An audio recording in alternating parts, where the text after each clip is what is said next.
Hello guys welcome to our mini blog. बहुत दिन अपेक्षा करी यही गचर के फुल फुटे बोलिका आ बहुत दिन है फुल फुटु नाला मिली बग आटाक हो जाता।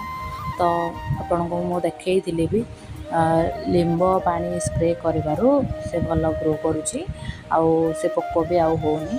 तो ग्रो करके फुल फुटी दीटा फुल फुटी जोटा कि बहुत सुंदर लगुला आ कड़ भी बहुत सारा आगू को फुल फुट आ गछटार मंदार फुल फुटी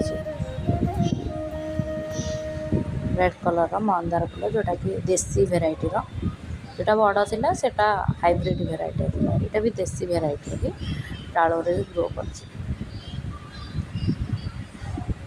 जेहेतु वर्षा हो सब फुल अल्प फुटू आगुरी तो बेस फुट ना आ गच ग्रो करू ना वर्षा पानी पड़ार पूरा बहुत स्पीड ग्रो कर